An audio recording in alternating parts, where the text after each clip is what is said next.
Good afternoon, Your Honor. Attorney Carl Stammen for the plaintiffs. And Jocelyn Campbell for the Transgeneric Temple, Inc. All right, give me just a moment here.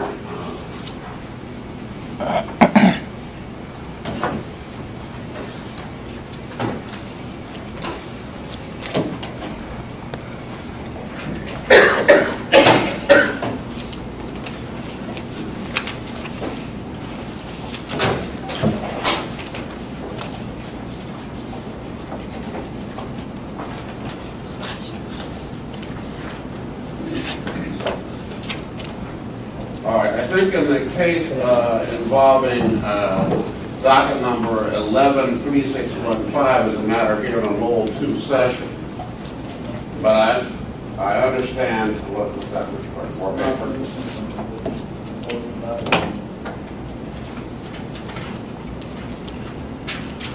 Well, I just been handed that. And what I think I have here in numerous form based on the verified complaint filed in the L2 session here is a request for injunctive relief of several different styles, 4 or 5 or 6 of them perhaps. And now I've just received the opposition, which obviously I haven't had a chance to read because I only just got it, literally handed to me. I'll hear counsel on requesting the injunctive relief here in this matter, and then I'll have some questions from both counsel with respect to, I guess, the other matter that's still pending in the Lowell session up in Lowell. But I'll hear the moving party here first. Your Honor, I just want to point out to the court that I had filed my action first in Lowell. I understand that. I can read the document. Okay, so I thank you. understand that was filed earlier and that there's maybe even been an amended filing since then. Thank you, sir. A verified complaint. But be that as it may, I'm only going to deal with what I have here in front of me today. So, Thank you. And just in response to the assertion that there may have been something untoward about the filing of this complaint, Your Honor, I was served with the other action that was pending in Lowell on Friday afternoon, I believe October 7th, and in response prepared this complaint. The reason I prepared this complaint as a complaint and not a counterclaim is quite simply that the Tri-Rottenarm Temple, Inc. was not authorized to file a complaint in Lowell.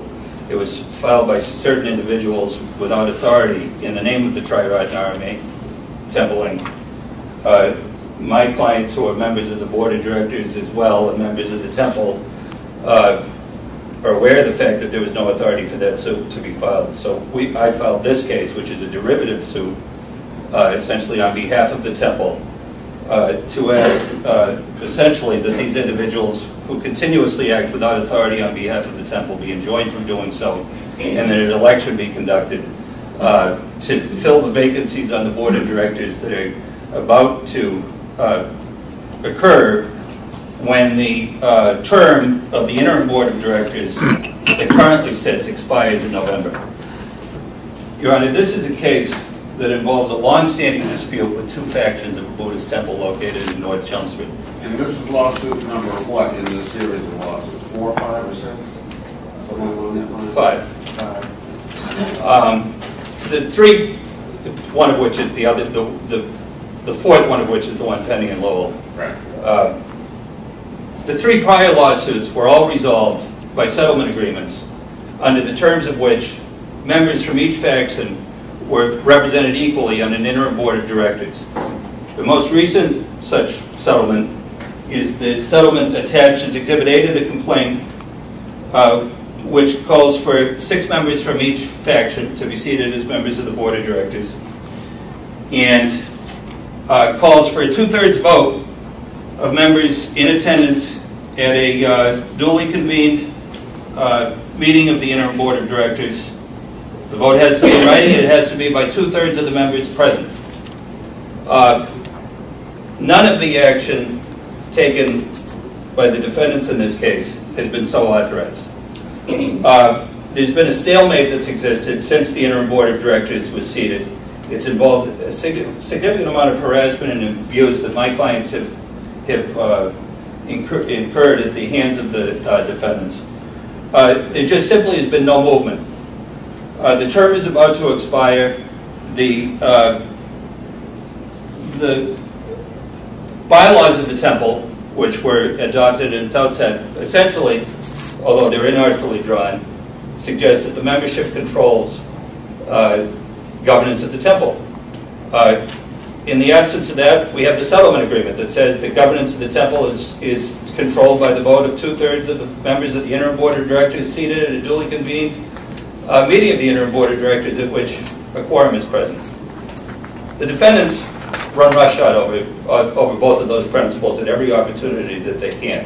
In July of this year, they recorded a certificate of change of officers and directors with the Secretary of the Commonwealth that indicated that the term of the board of directors had been extended to the year 2014 and named members that were never approved through any of the means called for under the terms of the settlement agreement.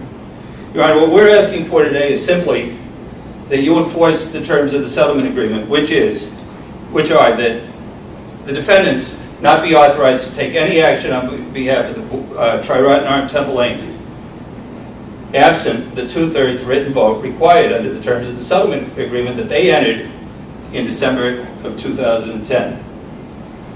That would include access to any funds of the temple, any fundraising on behalf of the temple, any activity as set forth in the settlement agreement. We would also ask, ultimately, that the court order that an election be conducted so that these seats can be filled in accordance with the will of the membership. That's all we want. For some reason, the defendants resist that. It's beyond logic, except if you understand, as my clients do, the defendants want to rule the temple with full autonomy, and that's the issue here. That's always been the issue. And we're asking that the court step in and assist us. And how am I supposed to enforce the settlement agreement? How is the court supposed to do it? Enjoin the defendants from taking any action on behalf of the temple, the Tri-Rotten Arm Temple Inc., absent a 2/3 written vote of the board members seated under the terms of the settlement agreement, as the settlement agreement demands. That includes accessing bank accounts, raising funds, spending funds. As it currently stands, they just spend money on whatever they want. They don't inform my clients. I'm just asking that you issue an order that's consistent with how governance of the temple is to run under the terms of the settlement agreement until such time as an election can be conducted and a permanent board seated with articles with bylaws that can be enforced.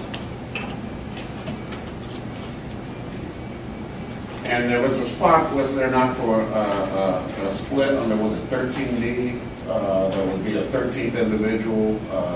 Forgive me if I got the number of the paragraph of the bylaw incorrect, but wasn't there a provision that there be some provision of one additional seat? It was. That term expired in June. In June of this year? Yes. Okay. All right, anything further at this point? Not at this point. All right, thank you. I'll hear from counsel on behalf of the defendant. Thank you. Your Honor, I'm going to have to back up just a tiny bit, and then I'd like to address the points made by my brother. I'd like to just address the motion. I'd like to address the points, I would. I want the court to understand, before we begin, though, just one or two very basic things. I won't repeat what's in the complaint, what's in the introduction to the complaint that I filed last week, and the amended complaint. And the reason that, Your Honor, just so you know, for the reason for filing the amended complaint is that when we went before Judge Billings in Lowell last week, he indicated to me that he was going to deny that motion, the motion for trustee process and temporary orders, simply because the complaint wasn't verified, and he didn't have the affidavits in front of him initially. During the court session, I gave him a copy of the affidavits, and he then said to me, well, you should file an amended complaint if you want to be heard on this motion. And that's what you did subsequently, correct? That's what I did, Your Honor. I ran a copy of the docket this morning. So I know that you filed an amended verified complaint, if you will, subsequently. Does Your Honor have a copy of the verified? No, I just have, actually I might. No, I don't think I have a copy, but I have a copy at least of what Judge Billings put on the record. And that the amended complaint was filed on October 14th, which was last Friday. That's correct, Your Honor. Would you like a copy of that? No, I'll just hear you. Okay. Your Honor, back on the, back these parties up to approximately December of 2010, the settlement of the 2008 litigation. In my complaint, I outlined for the court the 1999 litigation, which involved a fraudulent conveyance of the temple properties by two monks who were at the temple. And then that was settled in 2006. After the settlement of the 2006 litigation, it was a 2-year, it was a protracted battle getting the defendants to cooperate with doing what they were supposed to do pursuant to the agreement. When after numerous meetings, numerous attempts, we finally went back to the conciliator. That didn't work. We had to file a complaint for contempt because too much time had passed to reopen the case. And in fact, the court wouldn't let me reopen the case. We filed a complaint for contempt. We had to do that, Your Honor, because the deeds to the temple had not been recorded. So we filed the case for contempt. We went through that litigation for another 2 years. And during the course of that litigation, there was another case that started called the ad hoc committee case, Your Honor. And that particular case involved certain individuals. 8 of those people who were named in the ad hoc committee case are individuals who are named in the current litigation of the verified complaint that I filed on Friday at this court. And with that particular litigation, we were granted an injunction in court to stop those individuals from pretending to be the Transcendental Temple. They had gone out and tried to do an election in the community and put out a flyer saying they were going to have an election. I went to the court and I showed the court corporate records dating back to essentially 1984, Your Honor. My clients, or most of whom are seated here today, not everyone could be here today, but my clients are the original founders of the temple. These are people who got together back in 1984 and said to themselves, we want to start a temple. We're Buddhists, we're from Cambodia, we want to start a temple. And then what they did is they pooled their resources and bought these properties. Then they incorporated the temple. And then they invited some monks to come from Thailand to come and preach with them. And that was probably their biggest mistake, because what happened then, Your Honor, and I'm about ready to finish up with the backup story, so I know it's taking a long time. But what happened then, Your Honor, is that one of the monks got onto the temple board. When they didn't like what he was doing, they voted him off, and later on he conveyed the properties to this entity called the Community of Khmer Buddhist Monks Incorporated. The Community of Khmer Buddhist Monks Incorporated is an entity that is not affiliated with the Transcendental Temple, Inc. The Community of Khmer Buddhist Monks Incorporated was started by a gentleman by the name of Sao Kun, who's a monk, and who was previously a monk at the temple. He's actually still there as basically a squatter. And he will not leave the temple despite notices of trespass. The Community of Khmer Buddhist Monks Incorporated has used the temple address as its corporate address without permission for a long period of time. This will be the third lawsuit against them. And early in the 1999 litigation, when the case first started, it was started by who became a judge, Kevin Gaffney. And he filed a complaint for fraudulent conveyance and declaratory judgment. And when he did that, he and the attorney for the other side worked out some temporary orders. This was back in 1999. The temporary orders called for, Your Honor, the temple properties, which consists of one big building, it looks like a Knights of Columbus Hall that had been turned into a temple, and a small building, a house next door, which is essentially used as a parsonage. But the temporary orders back in 1999 allowed for the plaintiffs at that time, who were my clients, to use the downstairs of the big building, and the defendants to use the upstairs of the big building and the parsonage. I don't know what the division was and why it was divided that way, but that's the way it was set up, allegedly on a temporary basis. I'm reporting to the court today that as of today, despite all these years of litigation, despite 2 settlements, attempts to get my clients to get into that property, those sections of the property, they've been unable to do so. When my brother refers to obstructionist tactics and things like that, I almost have to cringe, because I have attached to my opposition and attached to my complaint that I filed in Lowell, and in this court, that was heard in Lowell, and the verified complaint as well, are copies of the meeting minutes that show the court. I only went back until the December of 2010 settlement. We have records going way back, but for the December 2010 settlement, Your Honor, I've attached those corporate records, meeting notes, minutes, and votes, fully attached to the complaint. And the reason for that, Your Honor, is that I wanted the court to see that despite everything, despite the separation of the upstairs, downstairs, the fact that you'll see in the meeting minutes that the temple board assembled a committee that's job was to go in and make sure that the properties were combined. And the defendants refused admittance by my clients to those sections to perform that action. In addition to that, Your Honor, there's been numerous fundraisers since December 10th that my clients have organized and set up, and the defendants have participated in, and these defendants have not turned over any of the monies that have been collected as a course of those fundraisers. And when they came... If this was a joint effort, why wasn't there joint receipt of whatever donations or whatever were... There should have been, Your Honor. Well, There absolutely should have been. You just said this was a joint effort, so... Well, by joint effort, I mean it was a fundraiser. They have a particular number of fundraisers each year. And individual board members may go out and collect funds, and they're supposed to turn them over to the temple. And what the complaint lays out for you, Your Honor, is that, in fact, despite demand, the certain board members have not turned over the funds.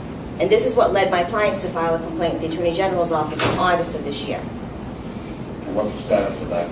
It's under investigation, and the investigator attached to the complaint is a gentleman by the name of Dan Ferrullo. So, they filed the complaint with the Attorney General's office. I may back up one more time. I'm almost done with that part. December 2010, after the settlement of the 2008 litigation, a new board was formed, and the new board was formed with certain members of the defendant, certain members of the plaintiff. They were going to have 2 presidents, Your Honor. So there were 14 people originally to the board. At the end of the term of the president, the 2 presidents, the temple members, the board members, continued to operate as a board until they figured out what to do. They had another meeting, and at one meeting they voted one of the presidents in for purposes of that meeting. And all of the members that were present had voted for that. There was sufficient vote. And then, Your Honor, they voted in the bylaws, the new bylaws for the corporation, which was what their task was at the time. And these bylaws are attached also to my complaint. And in the bylaws, it lays out for the world to see what is their process for proxies, for votes, etc. My clients have paid for all of the expenses of this temple since its inception, since 1984.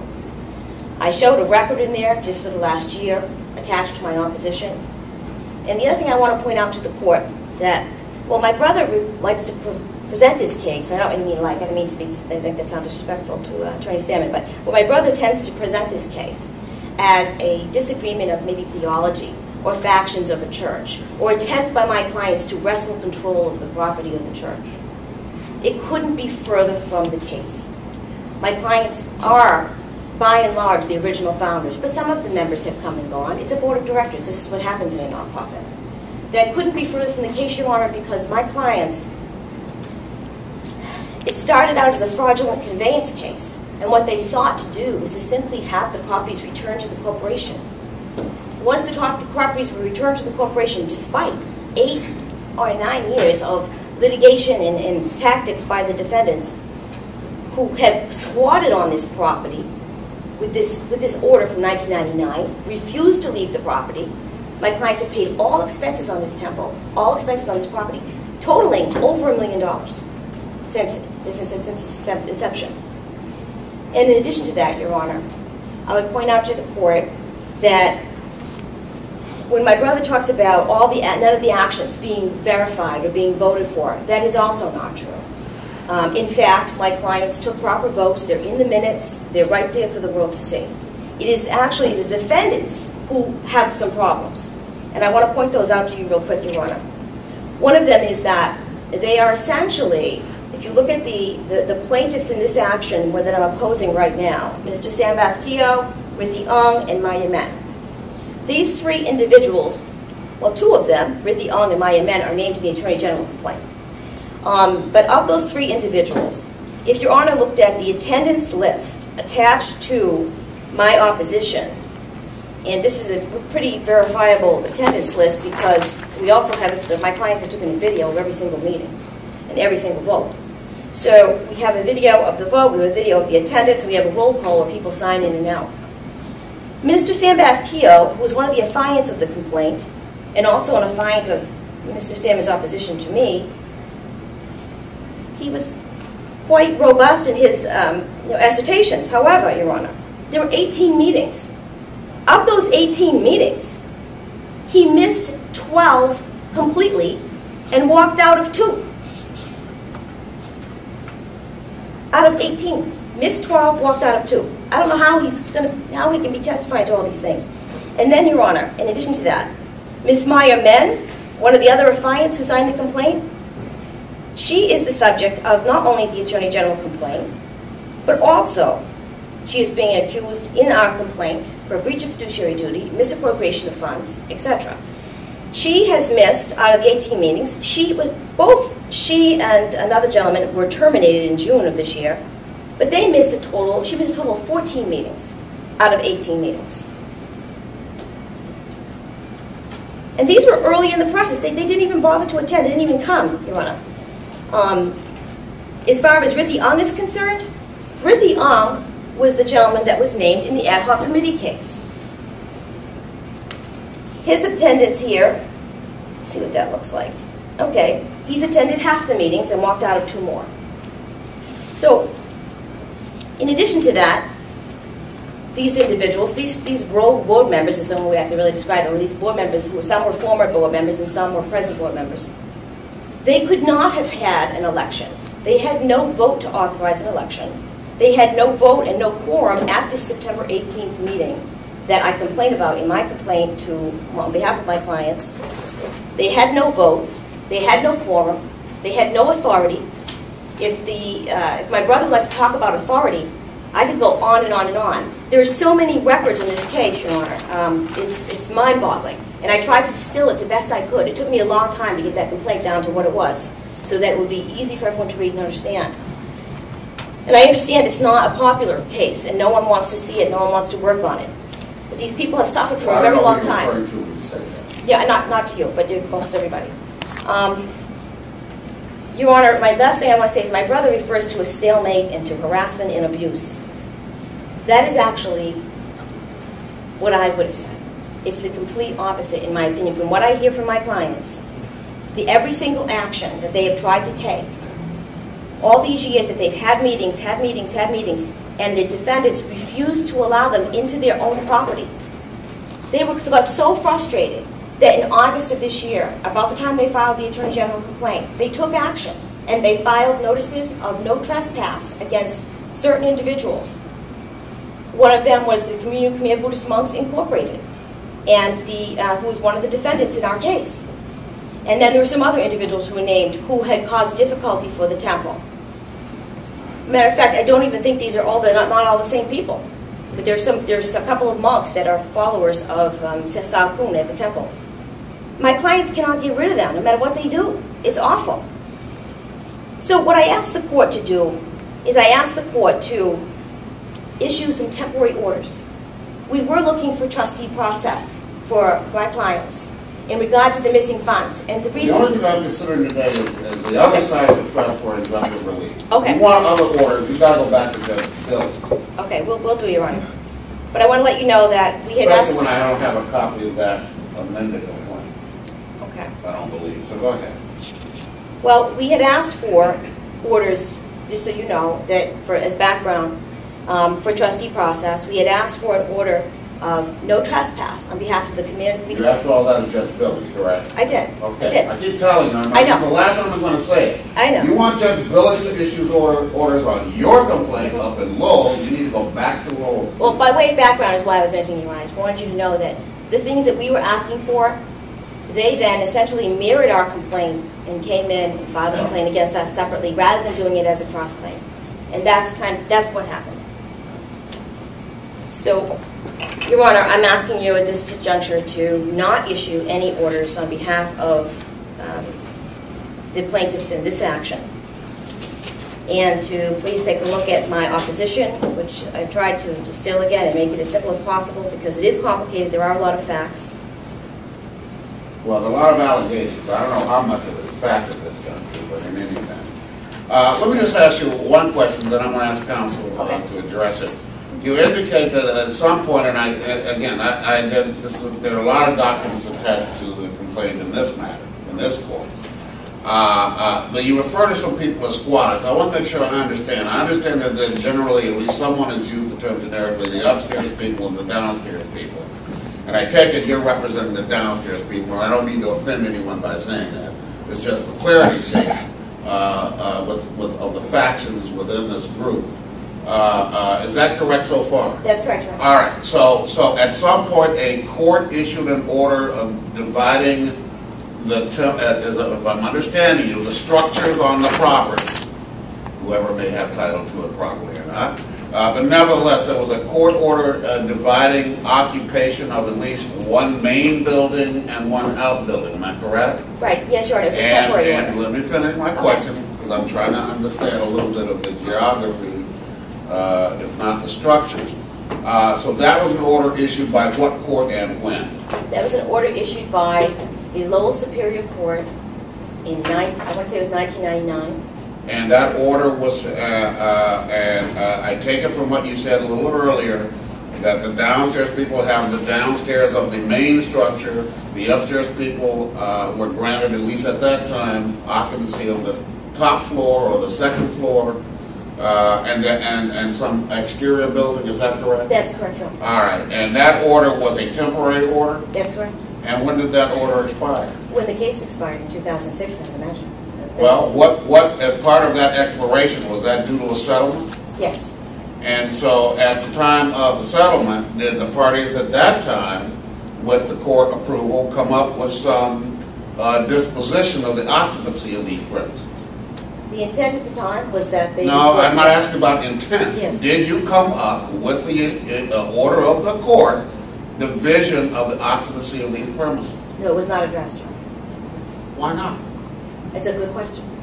Well, here it is 5 years later, and it seems to me, to the extent that maybe we could be disabused of using terms on either side of squatters or trespassers or whatever, it seems to me that should have been part of that settlement, 5 years ago. But okay. Let me just ask counsel for the moving parties in this case, did I at least, do I have a clear and accurate understanding of at least that particular part of the history of the occupancy of the premises? Yes, you do, Your Honor. Traditionally, since that case was disposed of, the occupancy has remained the same. Of course, I'm hearing allegations of trespassing now, but be that as it may. Your Honor, you're hearing allegations of trespass from a person representing some members of the Board of Directors. I represent other members of the Board of Directors that will tell you that any individuals she's complaining of are welcome at the temple, and in fact the bylaws indicate that any member of the temple is welcome at the temple, and that's what our group is about, the membership voting to seat a Board of Directors that's representative of the temple so that there aren't groups saying that others are squatters. And at this moment the case is fairly simple. Every allegation she's made about temple action has been conducted without a 2/3 written vote of the interim Board of Directors as required under the settlement agreement. All we're asking today, Your Honor, is that you issue an order that enforces that mandate and hopefully set a framework within which a membership of the election can occur. If you're not willing to ratify the election of September 18th, 2011, which I would understand, if the court is willing to set the rules under which an election of a membership is to occur, I think that solves the problem. Well, I'm not sure if the court's in a position to do that, but if I understand correctly, and this will be the final word, the agreement that was reached in December 2010 is still in effect, correct? No, Your Honor. I would say it is not in effect. Why is it not? It was due to expire sometime in a few months, correct? Well, in fact, Your Honor, the board has moved on. The board has continued to... Well, when was the agreement terminated? It was supposed to only last 6 months, Your Honor. That's inaccurate, Your Honor. The agreement was to seat a Board of Directors for a term of 1 year expiring in November of this year, and the President's term, the co-presidency seat that you were talking about earlier, expired after 6 months. It was contemplated that new bylaws would be adopted within 6 months, and when the bylaws weren't adopted within that 6-month period, the membership met in their monthly meeting that's called for under the bylaws and voted to have an election. Attorney Campbell and her group don't think that's a good idea, so they met in the absence of the other members of the board and elected a Board of Directors and extended the term unilaterally of their group to 2014 and fraudulently recorded that certificate at the Secretary of the Commonwealth. Okay. And on that basis, Attorney Campbell... All of that in your paperwork, obviously I have several inches of reading to conduct, but I'll have a decision, I think, on this Do you have a next appearance date up in Lowell with Judge Billings, or whoever's seated there now? I do not yet, actually, Your Honor. Mr. Brennan, the clerk of the court, asked me to make sure I inform the court about that other case, and he wasn't sure what was going to happen with it, whereas the amended complaint had been filed here. There would be at least one thing I would point out, and that is that when I filed the amended complaint, they told me they would put it on for today, and that's why I figured that it would be on today. Well, and I don't know what they're doing up in Lowell at this very moment. Maybe they're looking for both of you for all I know. But you're here. Now, with respect to, I've gotten another stack of documents. Am I to understand this is a proposed order? Has the council gotten a copy of that? Yes, I have, Your Honor. And this sack here, is that just a reproduction of what already was attached? It's simply a tab photocopy of the complaint so that you can more easily find the exhibits. All right. Well, unless I find something amiss or inconsistent, I'll accept that. It may help me to review all these matters a little more quickly. All right. I'll take this request under advisement.